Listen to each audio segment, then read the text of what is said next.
Hello दोस्तों, एक बार फिर से स्वागत है आपका स्पाइरल वर्ल्ड की यूट्यूब क्लास में। मैं हूं आपका दोस्त शिवा करजा। आज हम फिर से पढ़ेंगे सर्कल, ज्योमेट्री सीरीज से सर्कल।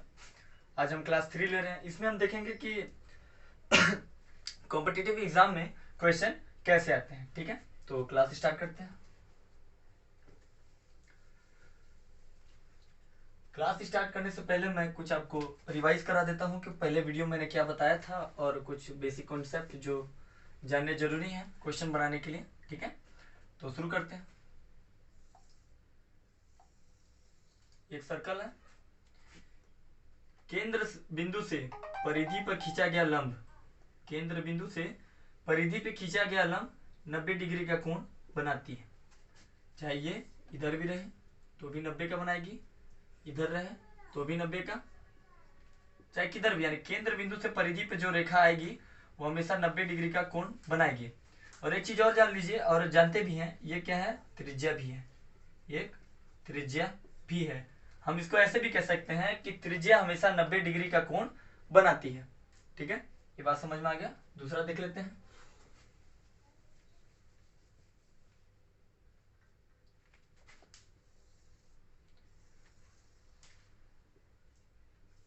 ये एक व्यास है, ये भी व्यास की है, क्योंकि वृत्त के केंद्र से होकर जा रही है। जो जीवा वृत्त के केंद्र से होकर जाती है उसे हम क्या कहते हैं, व्यास कहते हैं।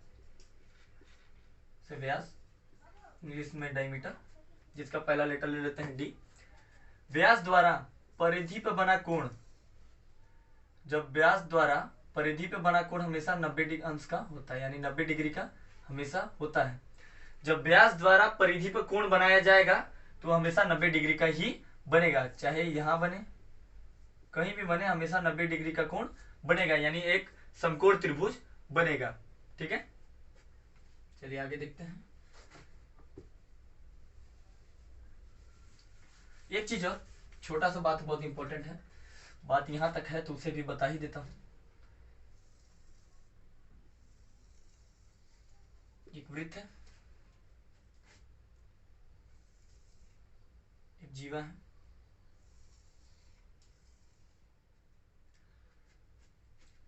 जीवा द्वारा मतलब एक ही जीवा द्वारा परिधि पर बने कोण, मैंने पहले भी बताया है, जीवा द्वारा मतलब एक ही जीवा द्वारा एक ही तरफ परिधि के वृत्त के एक ही तरफ, यानी ये जीवा है तो उसके एक ही तरफ परिधि पर जितने कोण बनेंगे वो कोण हमेशा बराबर होंगे। कोण क्या होंगे, बराबर होंगे। एक ही तरफ बनने वाले कोण हमेशा बराबर होंगे, यानी अगर ये कोण 90 का है, ये भी 90 का होगा, ये भी 90 का होगा। ठीक है, ये बात क्लियर हो गई। एक चीज और,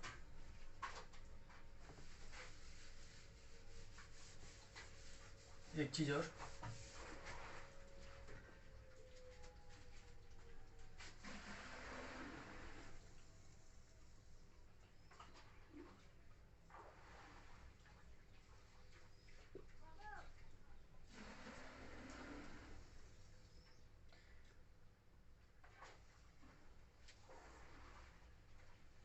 ये क्या है, इसकी स्पर्श रेखा, इसका नाम दे देते हैं पी टी, कुछ भी नाम रख सकते हैं। केंद्र हमेशा ओ होता है, वृत्त का केंद्र हमेशा ओ होता है। केंद्र बिंदु से स्पर्श बिंदु को मिलाने वाली रेखा हमेशा 90 डिग्री का कोण बनाती है। ये भी बात देखिए, बिल्कुल ये केंद्र बिंदु से परिधि पर जाने वाला परिधि पर मिलने वाला जो लंब होता है वो हमेशा 90 डिग्री का कोण बनाता है। ठीक उसी तरह केंद्र बिंदु से स्पर्श रेखा पर बनने वाला कोण भी, जो रेखा खींची जाती है वो 90 डिग्री का कोण बनाती है। बात वही है, सेम है, बस क्या है, यहाँ स्पर्श रेखा है, सॉरी स्पर्श बिंदु है, पीटी क्या है, स्पर्श रेखा है, और ये जो पॉइंट है स्पर्श बिंदु है। स्पर्श बिंदु क्या, देखिए एक वृत्त है, अगर यहां से एक लाइन जा रही है इसको छूते हुए तो क्या कहलाती है, स्पर्श रेखा कहलाती है। जो लाइन छू के जा रही है क्या कहलाएगी, स्पर्श रेखा। जिस बिंदु पर टच करती है वो कहलाती है स्पर्श बिंदु, स्पर्श बिंदु कहलाती है। ठीक है, ये बात समझ में आ गया। और एक चीज और जान लीजिए, जो स्पर्श रेखा है वृत्त के केवल एक ही पॉइंट पे टच करती है, यानी एक ही पॉइंट पे वो टच करके जाती है। ये बनाना थोड़ा मुश्किल है इसलिए ऐसे दिखा गया है, लेकिन क्या करेगी, हमेशा स्पर्श बिंदु से होकर ही जाएगी। स्पर्श बिंदु एक ही होगा, 3-4 बिंदु से होकर नहीं जाएगी। अब देख लेते हैं इस पे कि क्वेश्चन कैसे आते हैं।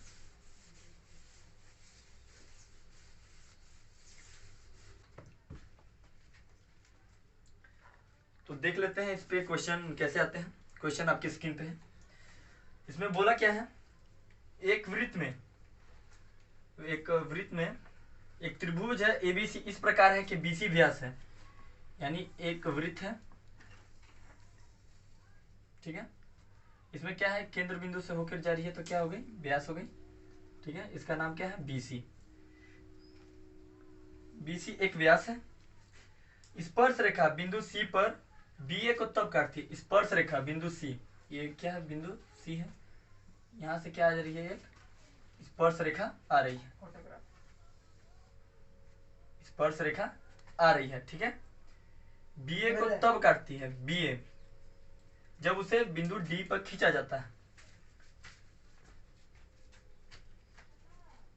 यहां से एक बिंदु और मान लेते हैं ए, क्योंकि ट्रायंगल एबीसी है, ट्रायंगल एबीसी है, ठीक है।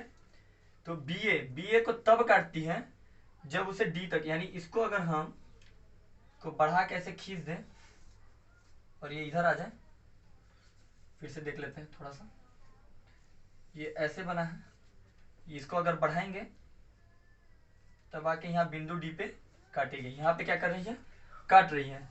तो इसमें पूछा है कि इसमें दिया है एंगल ए बी सी बराबर दिया है, और हम जानते हैं एंगल में जो बीच में रहता है उसका वैल्यू ही दिया रहता है। यानी एंगल बी का वैल्यू दिया है, कितना दिया है, 36 डिग्री दिया है।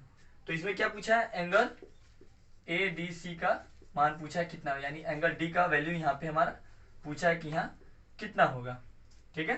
तो देख लेते हैं इसको कैसे बनेगा। देखिए हम जानते हैं कि व्यास द्वारा परिधि पर बना कोण हमेशा कितने का होता है, 90 अंश का होता है।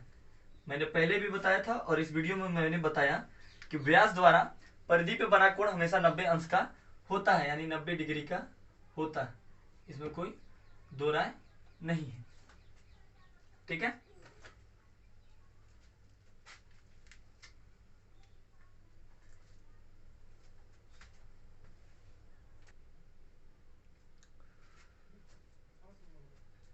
क्या है, व्यास द्वारा यहाँ परिधि पर कोण बना है तो 90 का होगा। एक चीज और देखिए, यहाँ जो क्या है, केंद्र बिंदु है, केंद्र बिंदु से स्पर्श बिंदु पर डाला जो लंब डाला जाता है वो कितने डिग्री का होता है, 90 डिग्री का। यानी ये टोटल कितने का हो गया, ये भी हो गया 90 डिग्री का हो गया, ठीक है। हमें पूछा है एंगल डी, यहाँ पे पूछा है। अब कुछ देर के लिए हम इस लाइन को भूल जाते हैं, केवल यहाँ देखते हैं, ये और ये एक लाइन देख लेते हैं, ठीक है। हमारे यहाँ 36 का दिया है, ये 90 का दिया है, एंगल बी दिया है 36 का, एंगल सी दिया है 90 का, तो एंगल डी कितना हो जाएगा, 54 का हो जाएगा।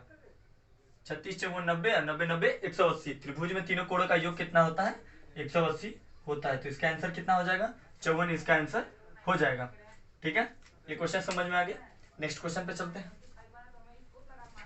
नेक्स्ट क्वेश्चन पे देखते हैं। नेक्स्ट क्वेश्चन देखिए, बेसिक अगर आप जानते रहेंगे ना तो क्वेश्चन बनाने में आपको कोई भी दिक्कत नहीं होगी, कोई भी दिक्कत होनी भी नहीं चाहिए। अगला क्वेश्चन क्या है देख लेते हैं। अगला क्वेश्चन भी आपके स्क्रीन पे आ गया, वो देख लेते हैं। देखिए इसमें कहा क्या है, पीटी यानी एक रेखा का नाम दिया है, एक वृत्त जिसका केंद्र ओ है, यानी एक वृत्त है, थोड़ा बड़ा बनाते हैं,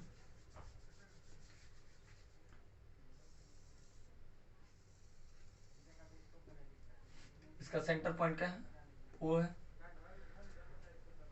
और त्रिज्या 6 सेंटीमीटर है। त्रिज्या ले लेते हैं, कितना का है, 6 सेंटीमीटर त्रिज्या है। त्रिज्या कैसे, केंद्र बिंदु से परिधि पर मिलने वाली रेखा क्या कहलाती है, त्रिज्या कहलाती है, ठीक है। ये त्रिज्या कितनी होगी, 6 सेंटीमीटर। पीटी की स्पर्श रेखा, पीटी क्या है, स्पर्श रेखा है, स्पर्श रेखा यानी इसको टच करके जा रही है, तो ये कैसे हो जाएगा, ये ऐसे हो जाएगा। इसको टी रख देते हैं, यहाँ पी रख देते हैं। क्यों यहाँ पी रखेंगे, देखिए अब क्या है, ओपी की लंबाई पूछा है, पीटी कितना दिया है 8 सेंटीमीटर दिया है, तो ओपी की लंबाई कितनी होगी, यानी ओ और पी की लंबाई पूछ रहा है, ठीक है।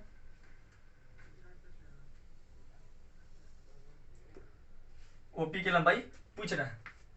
ये देखिए मैंने बताया केंद्र बिंदु से परिधि पर बनने वाला कोण हमेशा कितने का कोण बनाता है, 90 का बनाता है। जब ये एक भुजा 90 का हो गया तो ये कौन सा त्रिभुज हो गया, समकोण त्रिभुज। समकोण त्रिभुज में आप जानते हैं कि 2 भुजा दिया हो तो तीसरा भुजा हम आराम से निकाल सकते हैं। ये यहाँ पे नहीं, ये यहाँ पे बनेगा, ठीक है। अब देखिए ये आपका लंब हो गया तो ये कर्ण हो जाएगा, ये आधार हो जाएगा, ठीक है। तो ये क्या हो जाएगा, इसको हम पाइथागोरस प्रमेय पे लगा देंगे, कर्ण का स्क्वायर